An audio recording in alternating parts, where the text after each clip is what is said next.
Olá, meus queridos irmãos, a paz do Senhor Jesus. Nós estamos iniciando aqui o nosso projeto pela Comissão de Educação, tratando sobre os comentários das nossas lições.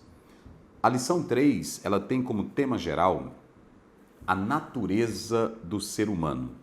É muito interessante a colocação que o pastor Claudionor de Andrade aborda aqui na introdução. Além da substância física, o corpo, possuímos também uma substância imaterial, o espírito e a alma.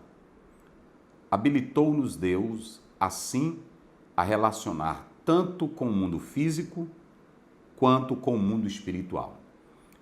Tratar da natureza do ser humano é algo bem complexo. Nós sabemos que o próprio Agostinho, ele disse que mistério é o homem.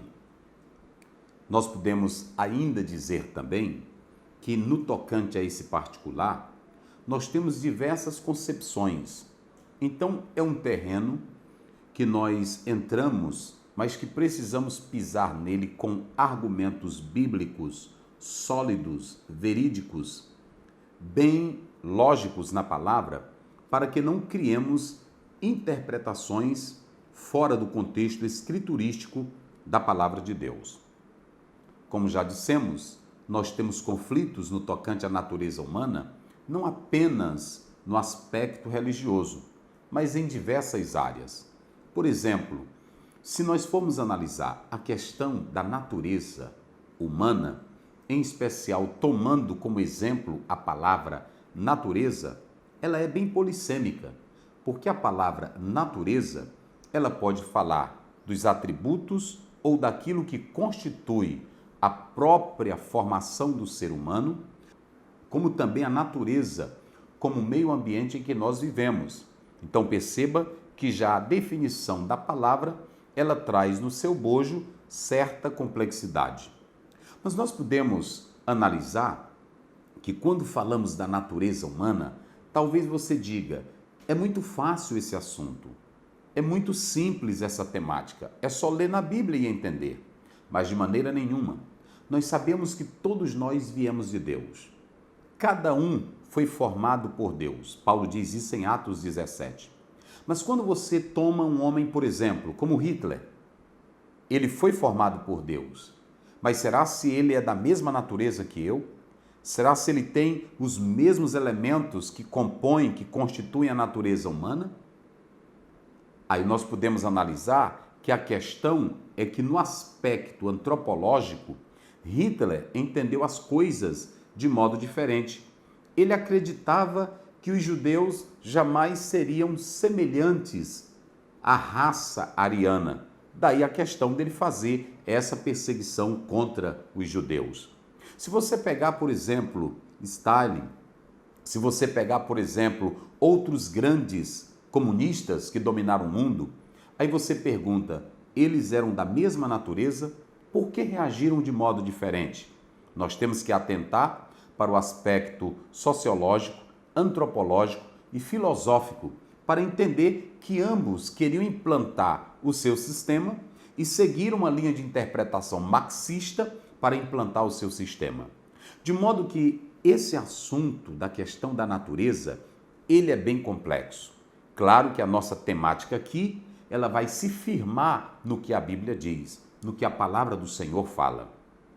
Mas se você pegar a Nova Era diz que a natureza do ser humano, dentro dele há o que eles chamam de Cristo, de luz interior. E ele é um ser bom, ele é um ser perfeito, portanto, esse ser que é bom, que é perfeito, ele tem uma luz dentro dele, que de dentro dele ele pode buscar a sua própria salvação. Seria isso verdade? Será se essa é a real natureza humana? Mas não para por aí. No campo da própria ciência, quando nós vamos para o século XVIII, nós vamos encontrar o racionalismo, a ciência e o empirismo. O que você tem nessa tridimensionalidade? Você tem, nesse aspecto, o lado do racionalismo, que ele não acreditava nas coisas sem que fosse realmente comprovada. Aquilo que não poderia ser comprovado era descartado.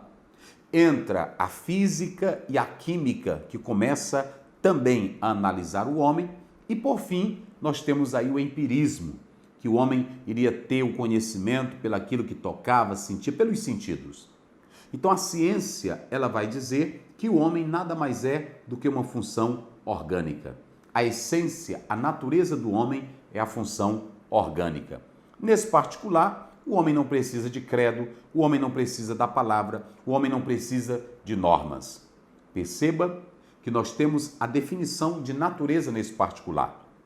Mas ainda podemos dizer que eles definem a natureza no campo filosófico, que houve uma complicação tremenda. E aí nós temos o Platão, que vai defender a dicotomia do homem. E nessa perspectiva, muitos teólogos partiram para analisar o homem no seu aspecto dicotômico a partir de Platão. O pastor Claudionor, ele pontua 3 coisas. Primeiro, a complexidade do ser humano. Eu falei agora há pouco que quão misterioso é esse ser humano. Nós podemos analisar que Jó 7, 17 a 18, ele pergunta: o que é o homem para que tu o visites? Palavras que serão repetidas no Salmo 8, versículo 4 em diante. Então, o pastor Claudionor, ele coloca a natureza de Deus, a natureza dos anjos. É claro que nós temos o mundo humano, o mundo físico, nós temos o mundo espiritual. Por isso que Paulo fala de corpos celestes. E nessa visão, João diz que Deus é espírito. Deus não tem corpo como nós temos. Deus é imaterial. Os anjos foram criados, mas eles também não possuem corpos. É isso que o próprio pastor expõe aqui. A segunda coisa da lição que você pode analisar com os seus alunos é a característica do corpo humano. Perceba que a formação da natureza humana, ela se dá em Gênesis capítulo 2, versículo 7. Nós sabemos que os animais, eles possuem instintos, que alguns chamam de alma, mas o homem possui alma vivente, que o difere dos animais. É isso que está em Gênesis 2:7. Deus soprou em suas narinas e o homem tornou-se alma vivente. A palavra nefesh, a palavra pneuma, que vai corresponder à alma, que fala de hálito, de vento e etc. Mas nós podemos analisar que esse homem, quando é formado por Deus, ele é constituído de 2 coisas: a parte material, que primeiro ele é formado do pó da terra, e a segunda é a parte imaterial, o fôlego que ele recebe do próprio Deus. O pastor diz aqui que o homem tem a materialidade e o homem tem a visibilidade e tangibilidade. Ou seja, o homem tem um corpo, mas o homem também ele tem o seu lado imaterial, que é a alma. Nós podemos analisar, para atentar bem para essa particularidade, é que o pastor ele expõe um assunto bem complexo, aquilo que é abordado por muitos teólogos, a dita dicotomia e a tricotomia.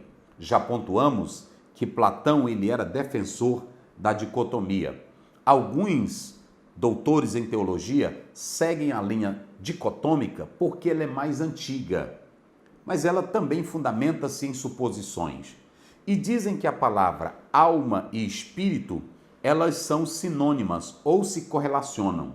É claro que existem outros teólogos que também dizem que há necessidade de se fazer distinção entre essas partes do corpo humano, como nós entendemos. Por exemplo, muitos pentecostais, como é o meu caso, nós acreditamos que o homem é um ser tricotômico, baseado em algumas passagens bíblicas, ainda que alguns dizem que elas não falem sobre essa divisão, como está em 1 Tessalonicenses 5:23, Hebreus 4:12.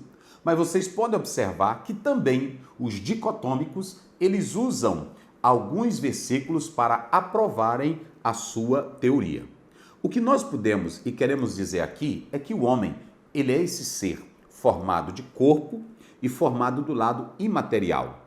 E vem a maior polêmica: se ele é apenas dicotômico, ele vai ter o corpo, e aí estão entrosados a alma e o espírito.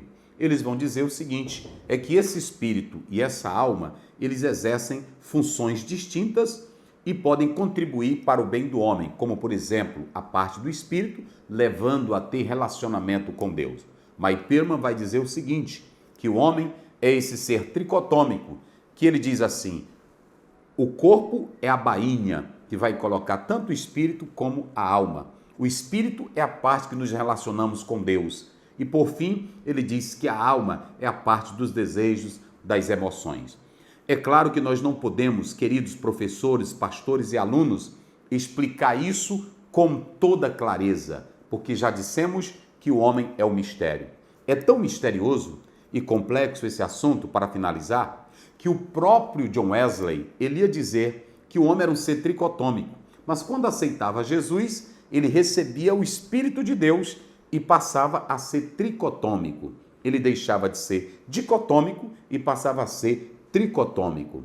Santo Agostinho, podemos analisar, ele tinha quase esse pensamento, porque ele dizia que o homem estava morto e que por si mesmo ele não podia se levantar. Era necessário, então, a ajuda tão somente do alto, do Espírito Santo. Então, quero dizer a todos que nessa lição, o objetivo é mostrar que o homem é um ser, tanto imaterial como também material. O homem, ele tem corpo, ele tem espírito, é um ser criado para adorar e glorificar o nome do Senhor Jesus. Deus abençoe a todos.